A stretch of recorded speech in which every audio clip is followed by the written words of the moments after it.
안녕하세요. 자유교회 이진우 목사가 보내드리는 아침 묵상입니다. 오늘도 예수 그리스도의 향기를 내는 복된 하루가 되시길 바랍니다. 5월 17일 월요일 아침 묵상입니다. 오늘은 나이가 40이 되매라는 제목으로 사도행전 7장 23절로 29절의 말씀 묵상합니다. 나이가 40이 되매 그 형제 이스라엘 자손을 돌볼 생각이 나더니 한 사람이 원통한 일 당함을 보고 보호하여 압제받는 자를 위하여 원수를 갚아 애굽 사람을 쳐 죽이니라. 그는 그의 형제들이 하나님께서 자기의 손을 통하여 구원해 주시는 것을 깨달으리라고 생각하였으나 그들이 깨닫지 못하였더라. 이튿날 이스라엘 사람끼리 싸울 때에 모세가 와서 화해시키려 하여 이르되 너희는 형제인데 어찌 서로 해치느냐 하니 그 동물을 해치는 사람이 모세를 밀어뜨려 이르되 누가 너를 관리와 재판장으로 우리 위에 세웠느냐? 내가 어제는 애굽 사람을 죽임과 같이 또 나를 죽이려느냐 하니 모세가 이 말 때문에 도주하여 미디안 땅에서 나그네 되어 거기서 아들 둘을 낳으니라. 또 한 주를 시작합니다. 한 주간도 하나님 말씀을 깊이 묵상하며 하나님의 인도하심을 따라 살아가는 복된 한 주간 되시길 바라며 아침 묵상 시작합니다. 이스라엘 민족은 비록 이집트의 노예로 살아야 했지만 하나님의 섭리로 이스라엘 백성들의 인구는 갈수록 번성했습니다. 급기야 이집트의 노예였던 이스라엘 백성의 수가 이집트 백성의 수를 넘어설 지경이 되었습니다. 이집트 왕 바로는 히브리인들의 수가 이집트 백성의 수를 넘게 되자 히브리 가정에서 사내 아이가 태어나면 반드시 죽이라는 엄명을 내립니다. 하지만 모세의 부모는 파라오의 명을 따르지 않았습니다. 자신들의 목숨을 걸고 갓 태어난 아기를 석 달 동안 몰래 키웠습니다. 하지만 더는 아기를 몰래 키우는 것이 불가능하게 되자 갈대로 만든 상자에 아이를 누인 다음 그 상자를 나일강에 내려놓았습니다. 갈대 상자에 아이를 누이고 나일강에 떠내려 보내는 부모의 마음에는 하나님께서 반드시 그 아이를 구해주시라는 믿음으로 가득했습니다. 하나님께서는 나일강을 따라 떠내려오던 갈대 상자에 담긴 아기를 이집트의 공주가 발견하도록 섭리하셨습니다. 이집트의 공주는 자신이 나일강에서 건져 올린 아기가 이스라엘 노예의 자식임을 알았습니다. 하지만 그 아기를 불쌍히 여겨 자신의 양자로 삼았습니다. 물에 빠져 죽어야 할 노예의 자식이 한순간에 이집트 왕자의 신분으로 바뀐 것입니다. 도무지 사람이 상상할 수 없는 놀라운 일이 일어난 것입니다. 하지만 이 모든 것이 보이지 않는 하나님의 섭리였습니다. 이처럼 하나님의 구원의 역사는 언제나 인간이 기대하고 상상하는 것을 초월하여 역사하십니다. 하나님은 인간의 기대와 상상을 뛰어넘는 분이시기 때문입니다.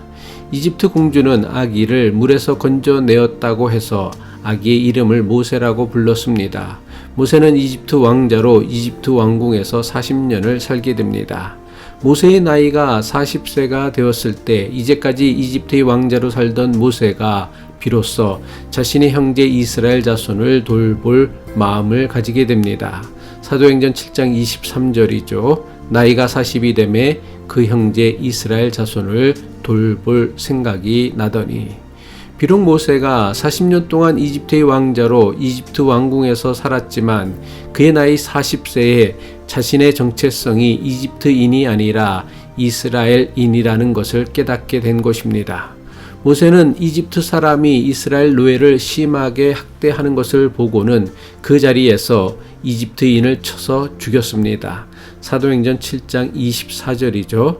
한 사람이 원통한 일 당함을 보고 보호하여 압제받는 자를 위하여 원수를 갚아 애굽 사람을 쳐 죽이니라. 이 사건은 40년 동안 이집트의 왕자로 자랐던 모세가 자신의 정체성이 이집트인이 아니라 히브리인이라는 것을 깨닫게 되는 결정적 사건이 됩니다. 모세는 이스라엘 백성을 학대하는 이집트인을 죽이면서 하나님께서 자신을 통해 이스라엘 백성을 구원하시려고 하신다는 것을 깨닫게 됩니다.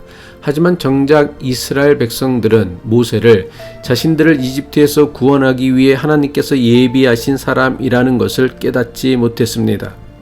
사도행전 7장 25절이죠. 그는 그의 형제들이 하나님께서 자기의 손을 통하여 구원해 주시는 것을 깨달으리라고 생각하였으나 그들이 깨닫지 못하였더라. 여기서 그는 모세이고 그의 형제들은 이스라엘 백성들을 뜻합니다. 정확하게 말하자면 이스라엘 백성들은 모세를 자신들을 구원하기 위해 하나님께서 예비하신 사람이라고 깨닫지 못한 것이 아니라 인정하지 않은 것입니다. 이스라엘 백성들이 모세가 하나님께서 예비하신 사람이라는 것을 인정하지 않은 것을 분명하게 보여주는 사건이 있습니다. 모세는 이스라엘 백성을 학대하는 이집트인을 죽인 다음 날 이스라엘 사람들끼리 싸우는 것을 보게 됩니다. 이스라엘로의 두 사람이 다투는 것을 본 모세는 그들 사이에 끼어들어 같은 형제끼리 싸우지 말고 화해할 것을 권면합니다. 하지만 서로 다투던 이스라엘 노예들은 자신들을 말리는 모세를 밀쳐내며 누가 너를 우리의 재판장으로 세웠느냐며 따지고 듭니다.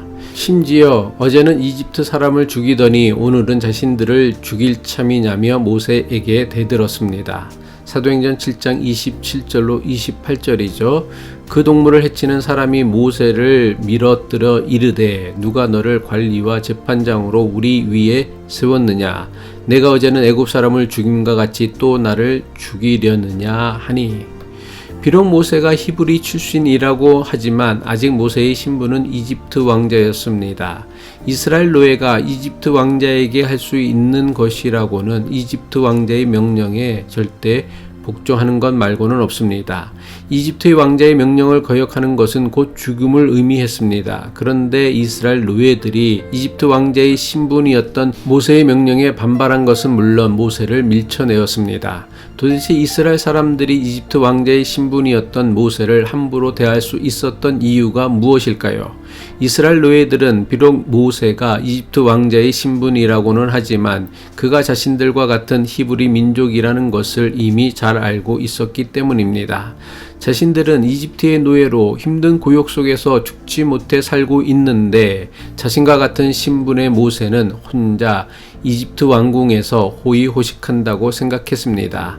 당연히 이스라엘 노예들은 혼자서만 이집트 왕자로 지내는 모세에 대한 불만과 상대적 박탈감 그리고 이로 인한 증오심으로 불탔을 것입니다.